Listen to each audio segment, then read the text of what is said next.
C'est l'heure des éclats. Des éclats de lire.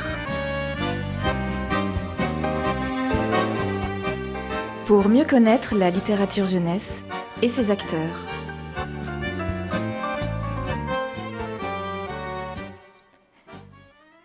Bonjour à tous, je suis très heureuse de faire cette rentrée en votre compagnie sur les jolies ondes de Radio Escapade, sur le 102.0 à La Salle, le 103.3 à Ganges et le Vigan, et le 104.1 à Saint-Hippolyte-du-Fort. Les éclats de lire, pour ceux qui ne s'en souviennent pas, c'est une fête du livre jeunesse qui se passe au joli mois de mai, au Vigan, dans le joli parc du château d'Assas. Une fête du livre jeunesse dans laquelle on reçoit 10 auteurs et illustrateurs jeunesse. Pour se présenter cette année, nous leur avons proposé de faire un portrait chinois. Si j'étais un livre. Les mille et une nuits. Un animal. Une baleine. Une couleur. Le vert. Une musique. La toccata de Bach. Un film. L'homme qui tua Liberty Valance. Une plante. De la glycine. Un plat. Le gâteau aux noix de maman. Un endroit. Le golfe du Morbihan. Un souvenir d'enfance. Le premier feu d'artifice. Un mot. Passacaille. Je serai. Guylaine Roman. Bonjour Guylaine. Bonjour Julie. Vous allez bien ? Écoutez, très très bien. Est-ce que ce portrait chinois vous révèle bien ? Alors, il me révèle bien, comment dire, le jour où j'ai répondu à votre mail, il me révélait parfaitement. Maintenant, avec du recul, je ne sais pas. Voilà, mais oui, je crois que c'est à peu près ça quand même. Alors, est-ce que quand même vous pouvez nous expliquer ce que c'est que la passacaille ?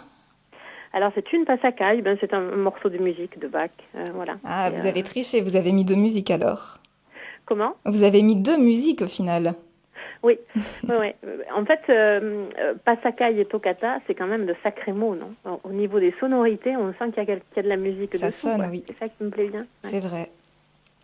Alors, Guylaine, vous êtes auteure de livres pour les enfants, pour la jeunesse. Oui, je suis autrice, oui. Autrice, vous dites ? Oui. Alors, aux éclats de lire, on a pris l'habitude d'écrire auteur avec un E. Mais oui. C'est un vaste débat. Oui. Donc, vous êtes autrice pour cette émission. Je veux bien employer ce mot qui me plaît par ailleurs. Vous écrivez beaucoup de contes ? Alors, j'en écris beaucoup. Quelques-uns ont la chance d'être publiés. Mais c'est vrai que c'est une forme qui me convient bien, que j'aime bien. Pourquoi est-ce qu'elle vous convient particulièrement ? Alors, sans doute, déjà parce qu'il y a un postulat d'imaginaire qui est total. Dans le conte, tout peut arriver. Donc ça, c'est quand même une liberté qu'on s'octroie dès le départ, en choisissant d'écrire dans ce genre-là. Ensuite, il y a une question de format aussi. Je trouve que ce qu'il y a d'agréable quand on est un jeune lecteur, j'ai des souvenirs très très précis de la lectrice que j'étais quand j'avais entre 7 et 12 ans. Et j'ai lu énormément de contes parce que ce qui me plaisait, c'était justement qu'il y avait une temporalité qui était relativement resserrée et que même si le conte durait 1000 ans dans la narration, le texte lui-même était finalement relativement vite lu. Et ça me plaisait bien. Et comme j'écris beaucoup pour l'enfant que j'étais, eh bien ma foi, je suis retombée sur ça. Puis quand j'étais jeune institutrice à l'école normale, j'avais fait un mémoire sur les contes. C'est une forme qui me plaît énormément. Alors vos contes et vos albums se situent bien souvent dans des pays lointains ? C'est vrai. Quel genre de travail de recherche vous pouvez faire sur ces pays-là ?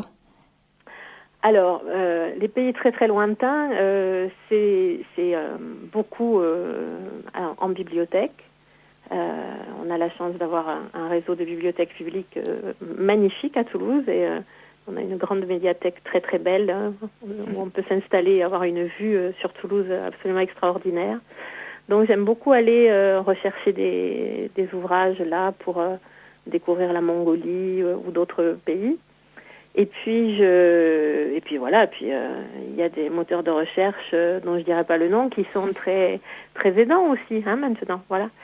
Et menez un puis petit peu. malheureusement, je ne prends pas l'avion, donc ou très très peu, ou vraiment quand je peux vraiment pas faire autrement. Donc je suis très peu voyageuse, mais voilà, je voyage à travers mes livres. Alors vous menez un travail d'ethnologue, mais à distance. Alors, pas ethnologue, je ne fais que me servir du travail des ethnologues. Je les pille d'une certaine façon. C'est vrai que pour écrire Bagdad, par exemple, et La Louve aux yeux d'or, j'ai lu énormément d'ouvrages sur la Mongolie. Et en fait, il faut que j'en sache beaucoup plus que ce qui apparaît dans le livre, parce que le livre lui-même, il n'a pas vocation à être ethnologique. Mais l'intérêt, c'est quand même de donner à imaginer et à connaître un certain nombre de choses sur des endroits différents que les enfants ne connaissent pas encore, quoi. Donc voilà. Alors justement, ces enfants, vos lecteurs, ils connaissent pas forcément ces endroits-là. Est-ce que ça change quelque chose à leur réception du texte? Ou est-ce que vous vous rendez compte de quelque chose ou pas? Alors, moi, j'avoue que j'aurais du mal à écrire un texte qui se passerait dans une barre d'immeubles, dans un univers très urbain. Moi, j'ai grandi dans des endroits où il y avait des animaux à la campagne, où on regardait les choses pousser, etc. Et j'aime bien situer mes histoires dans des... même les plus imaginaires, hein, comme celle dont on lira un passage tout à l'heure. J'aime bien situer mes histoires dans un endroit qui sent la terre. Et donc, que ce soit de la terre de Mongolie, du Japon ou d'ailleurs, finalement, c'est pas très très important. Moi, évidemment, j'en profite pour glisser quelques descriptions de mode de vie, etc., parler de ce que les gens mangent, comment ils sont habillés, etc., à tel ou tel endroit. Mais bon, l'essentiel, c'est le rapport à la terre, quel que soit l'endroit, en fait.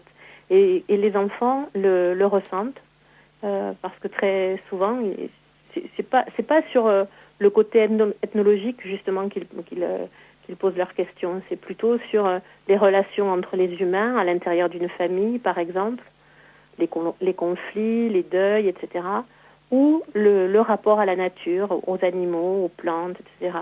Donc en fait, mon choix de les amener ailleurs, c'est juste pour faire un pas de côté, pour justement je crois que plus c'est différent, plus ils se projettent en fait. C'est ce que j'ai pu constater. D'accord. Vous avez devancé toutes mes questions, c'est bien. Ah, je suis désolée, c'est pas grave. Non, pas du tout. C'est un régal. Alors, vous dites que vos héros sont proches de la Terre, mais on peut carrément parler d'écologie ou de militantisme pour la biodiversité, non? Alors, à travers mes livres, oui, parce que je ne suis ni voyageuse, comme je vous le disais, ni militante. Mais ça me paraît très important d'avoir conscience, quand on a la chance de pouvoir s'adresser à des enfants à travers les livres qui sont publiés, ça me paraît très important de leur dire des choses, voilà, qui leur ouvrent un peu les yeux sur les réalités qui nous entourent. Et s'il y a bien une réalité qui en ce moment pose question, c'est notre rapport à notre environnement, notre rapport aux animaux, notre rapport à la terre, aux éléments qui nous entourent. Je pense à ce qui est en train de se passer à Carcassonne, hein. C'est à peu près à mi-chemin entre vous et moi, puisque moi je suis à Toulouse et vous au Vigan. Mmh. Voilà, ça me paraît essentiel de leur dire, voilà, on a une terre, nous en avons hérité. La génération à laquelle j'appartiens, nous avons fait énormément de bêtises avec cette terre-là. Et voilà, il faut essayer de réparer les choses tant qu'elles peuvent l'être. Et comme les enfants ont toujours une envie de réparer le monde, ça me paraît important de leur dire, voilà, s'il y a de l'énergie à mettre, les petits, c'est là, allez-y.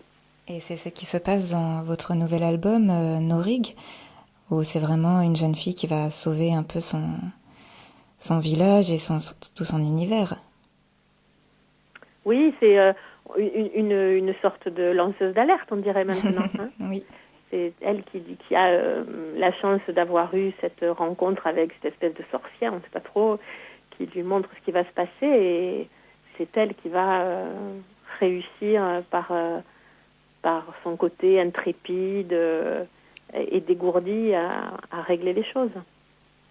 Alors pour en revenir sur le conte et vos éventuelles recherches, est-ce que vous lisez des contes des pays que vous visitez par l'écriture? Oui. Ah oui, j'adore ça. J'adore ça. Et alors c'est amusant parce que, mais c'est juste pour m'imprégner des choses, etc. Et parfois ils vont me servir pour d'autres histoires qui ne se passent pas forcément à cet endroit-là. Parce qu'en fait, ce qui est intéressant, c'est les motifs qu'on peut y rencontrer. Les structures, etc., la façon dont l'histoire est menée, et les rapports entre les personnages, etc. Donc, moi, je lis encore beaucoup de contes, oui. Quand j'étais encore une maîtresse d'école et que j'avais mes petits élèves, je leur en lisais beaucoup. Et je continue, même si je n'ai pas d'élèves. Et puis, j'attends maintenant avec impatience d'être grand-mère pour pouvoir continuer. Des contes, il y en a des millions, peut-être des milliards. Est-ce que c'est possible de toujours se renouveler dans ce domaine? Alors, moi, j'espère, parce que sinon, je ne sais pas pourquoi je me lèverais le matin. Oui, je pense qu'on peut se renouveler. Ce qui est... C'est toujours intéressant, justement, de creuser des sillons, de continuer à chercher dans tel ou tel domaine. Moi, c'est vrai que c'est le conte est mon univers préféré. Ce que j'essaie de faire, c'est de croiser les choses, de les faire se rencontrer, se mélanger, etc. Et puis surtout d'imaginer des personnages. La différence peut-être entre les contes que j'écris et les contes traditionnels, c'est que j'essaie, en toute humilité, je dis ça, de donner un peu d'épaisseur à mes personnages. Dans les contes traditionnels, les personnages ne sont décrits que par rapport à une de leurs caractéristiques. L'un est avare, l'autre est généreux, l'autre est intrépide, etc. Là, dans mes personnages à moi, j'essaie de leur donner, de les décrire en 3D, un peu, de faire en sorte que ils puissent montrer différents aspects de leur personnalité. Ils ont un caractère et une histoire, en fait, aussi. Voilà. Un passé. Et en fait, pour moi, les contes, avant tout, c'est créer un personnage. Là, dans les 2 derniers albums qui viennent de paraître, dans celui chez Sipango, que malheureusement vous n'avez pas pu lire, d'après ce que j'ai compris, il s'agit de deux petits jumeaux. C'est un conte initiatique qui se passe au Bhoutan, et ils ont tous les deux une quête très très spécifique et qui leur est très personnelle, avec une relation très particulière parce qu'ils sont jumeaux justement, etc. Donc voilà, j'essaie de donner au personnage une épaisseur, voilà. Merci Guylaine, on va faire une première pause musicale avec Elvis Presley et on reprend l'interview juste après.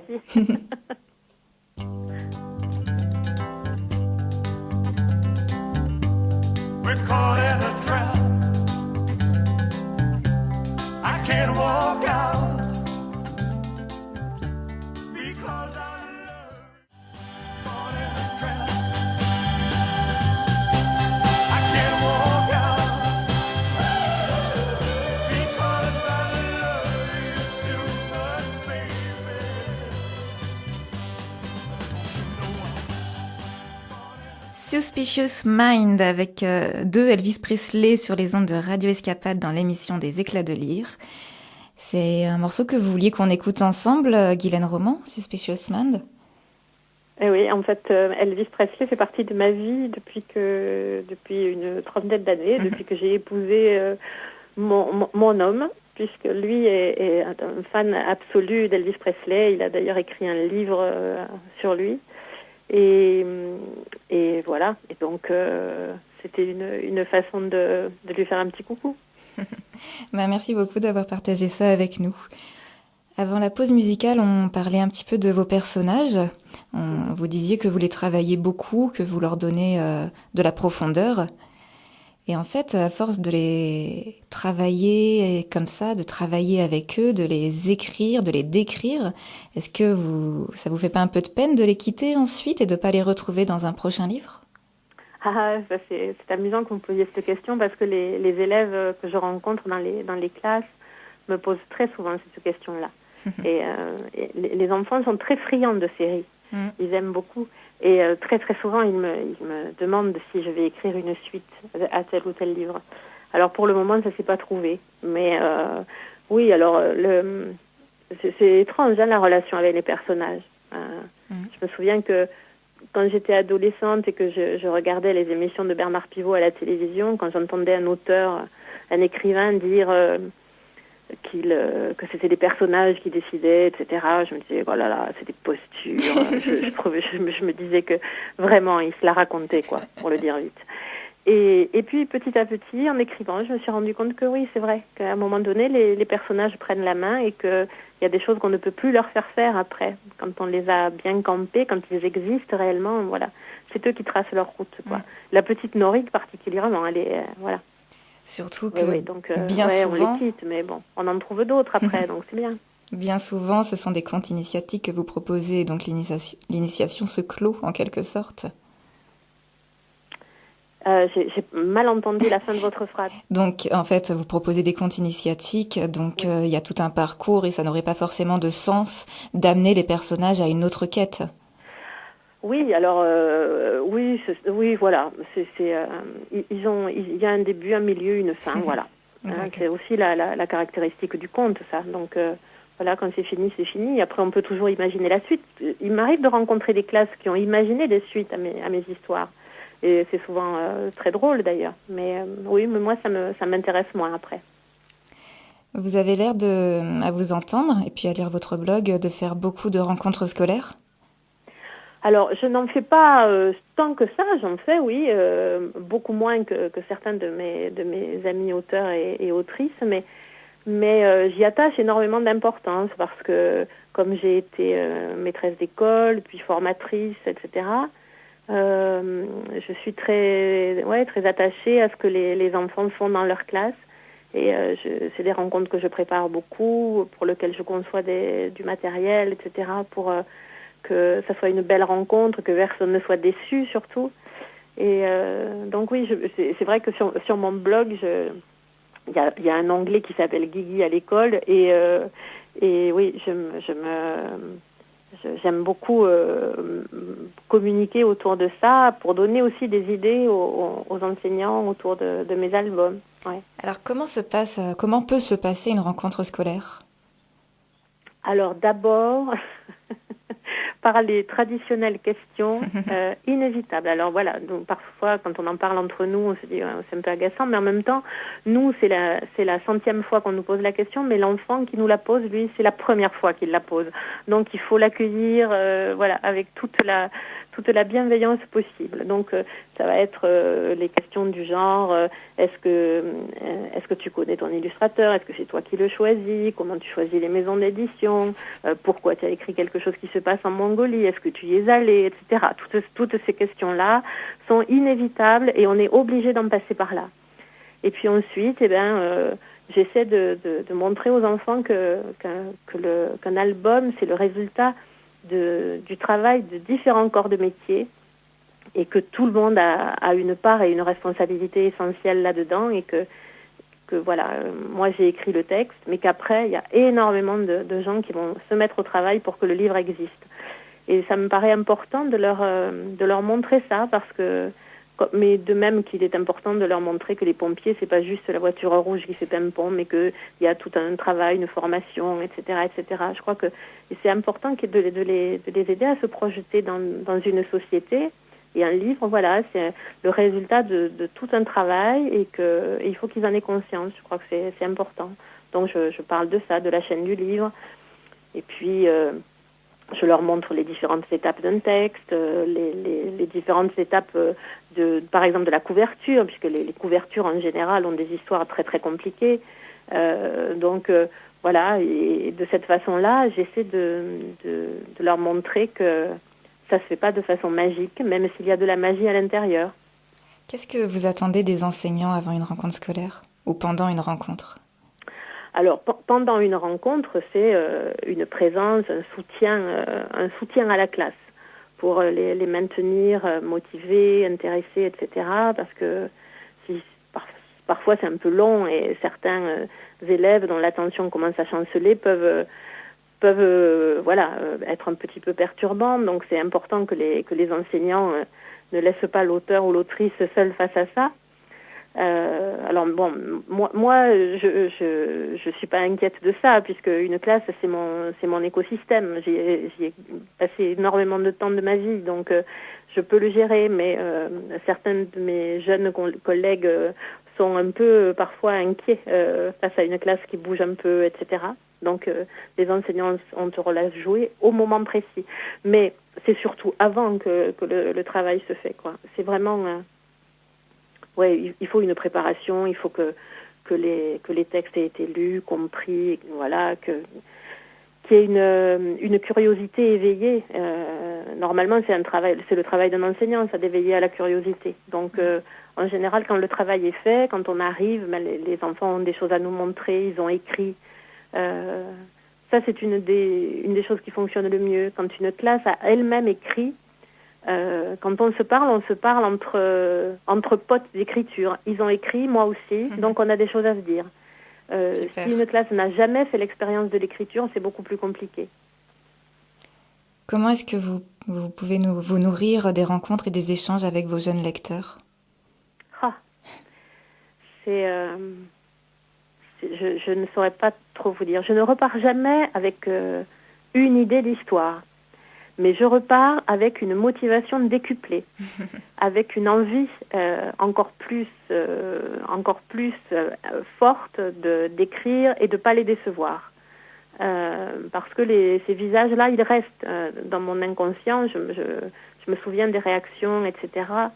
Et parfois, quand il y a des moments de doute, et Dieu sait s'il y en a dans ce métier, quand un enfant vous dit quelque chose de particulièrement sensible sur un de mes textes, ben là, c'est mon carburant, voilà, on peut dire ça, c'est mon carburant. Merci, on va faire une nouvelle pause musicale.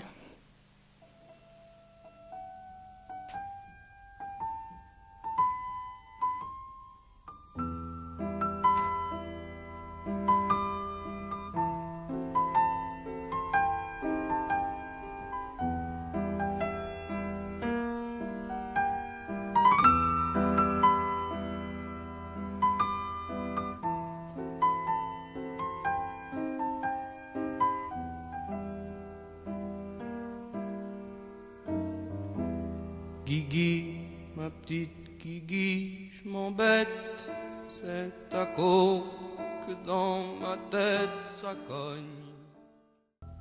Guigui de Michel Jonas dans l'émission des Éclats de lire. Je suis toujours en ligne avec Guylaine Roman. Guylaine, est-ce que vous voulez nous dire pourquoi vous avez choisi cette chanson? Je m'appelle Guylaine. Donc, toute mon enfance et encore maintenant, mes amis m'appellent Guigui. Alors, c'est une belle chanson avec de beaux textes. Oui, mais j'adore Michel Jonas. Et je crois que vous aussi, vous accordez un soin tout particulier à vos textes, à l'écriture. Je m'applique. Est-ce que c'est vrai que vous corrigez encore des mots sur le bon à tirer? Oui. Oui, jusqu'au toujours. tout dernier moment, alors. Oui. Il y a toujours des petits détails qui ont échappé. Ouais. C'est trop, hein. Je devrais sans doute pas, mais c'est sans doute lié à un manque de confiance aussi. Mais bon, voilà, c'est vrai. Jusqu'au tout dernier moment, oui. Est-ce que vous le faites aussi dans le cadre de réédition? Oui. Quand on a réédité le livre des peut-être, des si et des pourquoi, puisqu'on a réuni 3 albums en un seul. Oui. Oui, on a refait. Enfin, Tom Scamp, qui est l'illustrateur, a retravaillé ces images et moi j'ai retravaillé les textes. Oui, c'est comme ça, ouais. Et On se refait pas. Vous vous faites jamais taper sur les doigts par vos éditeurs? Si, Ah. si, bien sûr. aussi quand ils pensent faire les choses vite et que ça, voilà. Mais bon, en général, les éditeurs ont plutôt tendance à avoir envie que ça soit bien. Donc, bon, ça va. Alors, on va pouvoir se rendre compte de l'attention que vous portez au texte et aux mots, puisque on a la chance que vous nous proposiez une lecture aujourd'hui dans cette émission. Ça va être un extrait de Norig et l'or de Lille, c'est ça? C'est ça, le début.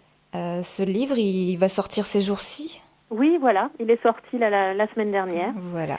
Ouais, Donc, ouais. c'est pas une avant-première, mais presque. Donc, on va vous écouter. Conte, conte. La cagne de mon oncle qu'a pétat et qu'a béchit. Et le musique a senti. Le royaume était une île. Une légende racontait qu'un voyageur y trouvait chaque soir un abri pour la nuit, une écurie pour son cheval et toujours un pont pour franchir les rivières. C'est dans cette campagne que Norig vit le jour. Elle grandit, solitaire et farouche, partant tôt le matin pour courir au grand air et ne rentrant que fort tard, genoux écorchés et jupons déchirés.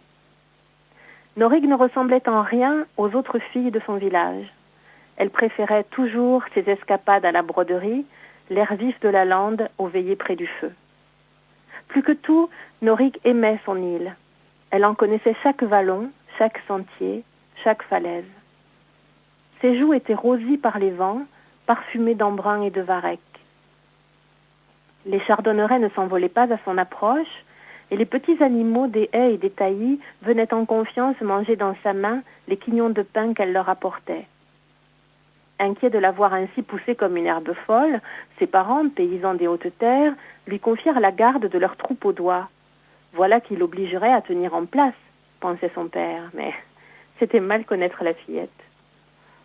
Un jour, épuisée d'avoir trotté par les chemins en poussant d'une branche ses pauvres oies affolées, Norig s'endormit près d'une fontaine. Quand elle se réveilla, le troupeau avait disparu. Elle se leva d'un bond et s'élança à la recherche de ses volailles. Elle parvint ainsi aux abords d'une clairière qu'étrangement elle ne connaissait pas. Au milieu se dressait un chêne immense dont le tronc creux avait été bouché avec quelques pierres mal ajustées. Sur un banc tout près de là, une vieille femme était assise, l'air désemparé. « Te voilà enfin, lança-t-elle. J'ai perdu mon aiguille.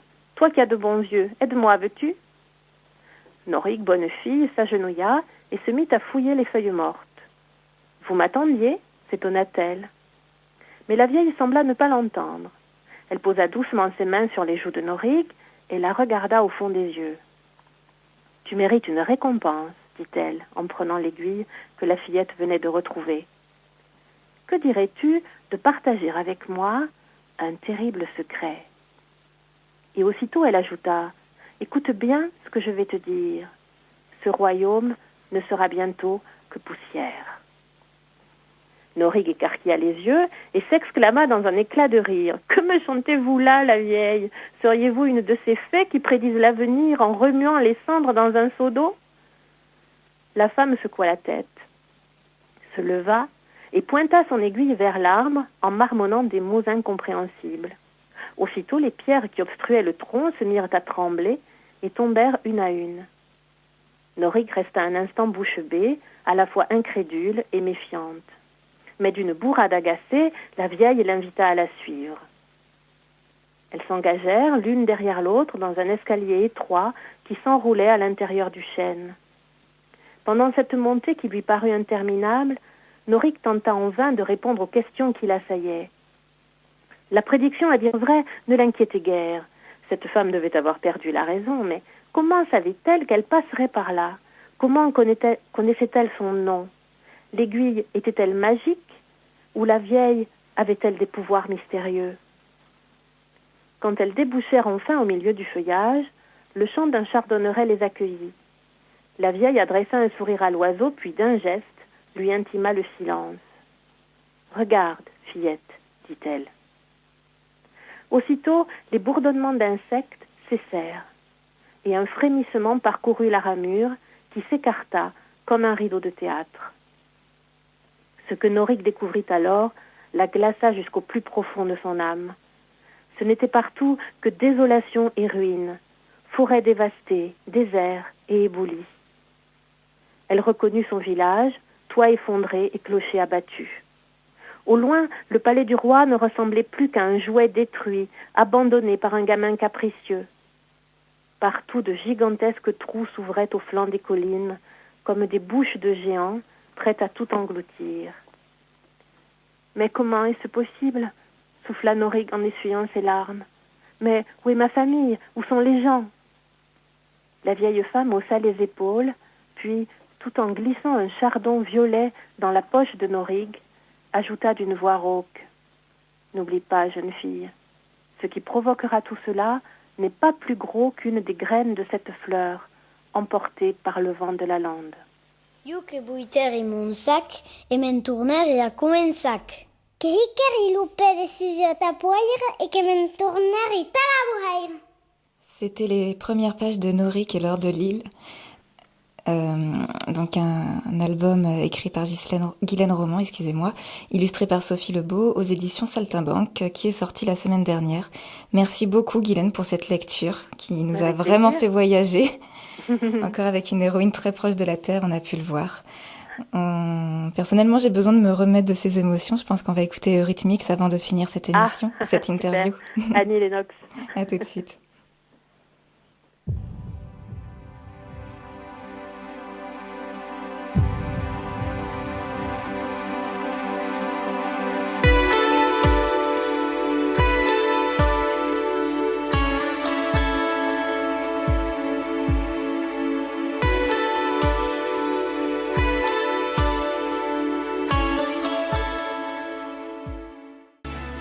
Seventeen Again, Eurythmics sur Radio Escapade avec Les Éclats de Lire et Guylaine Roman. Guylaine Roman avec qui on a passé déjà 40 minutes ou plus d'interviews ensemble. Est-ce que, avant de se quitter, vous voulez un peu nous parler de vos actualités? Vous avez un projet d'album en cours? Alors, en 2019, un album à nouveau chez Saltimbanque, mais voilà, c'est un peu trop tôt pour en parler, mais bon, il y a des choses qui se précisent, et ouais, vous savez, c'est très, très... là, il y a eu une espèce de vague, là, cette année, j'en ai eu 3, oui. Énorme pour moi, et l'année prochaine, 1, voilà, et puis, de toute façon, tant que j'écris pas, il se passe rien, on est d'accord. Et là, comme ça fait un moment que j'ai rien écrit, voilà. Est-ce qu'on aura la chance de découvrir cet album aux éclats de lire? Non, ça sera trop tôt encore. Bon, ouais, alors plutôt pour cet été. Parce qu'il y a un énorme travail d'illustration et l'illustrateur n'a pas encore démarré le travail, donc ça sera sans doute plutôt à la fin de l'année 2019. Alors en attendant, on va pouvoir lire et relire Norik et l'or de Lille chez Saltimbanque, Le Masque de la Montagne Blanche, illustré par Bénédicte Nemo chez Sipango, et Le Cerf-Volant de Toshiro, illustré par Stéphane Nicolet chez Nathan, et plein d'autres encore. Là, c'était pour les dernières sorties. Merci. Est-ce que vous voulez ajouter quelque chose? Eh bien que je suis très très impatiente de venir aux éclats de rire du Vigan parce que le plateau est extraordinaire. Et puis il y a un petit clin d'œil qui m'amuse beaucoup, c'est que il y aura Olivier Latic qui a illustré 2 de mes albums et que je n'ai encore jamais rencontré. Et donc je suis absolument ravie de venir au Vigan, ne serait-ce que pour rencontrer Olivier. Voilà. On est très heureux de provoquer cette rencontre et nous aussi on a très hâte de tous vous rencontrer aux éclats de lire au Vigan au mois de mai, du 17 au 19 mai. Merci beaucoup Guylaine et à bientôt. Au revoir. Au revoir. Et voilà, c'est la fin de cette émission. Je vais laisser Fabien lancer le générique de fin et improviser un petit générique.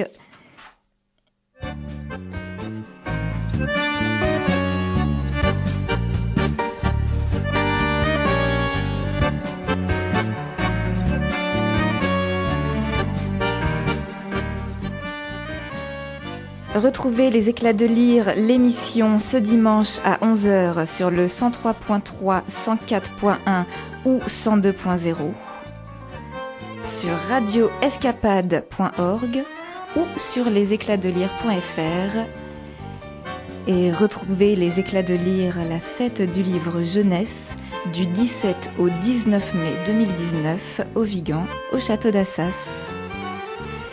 Et nous, on se retrouve en novembre, le 3e mardi de novembre à 16h. Au revoir.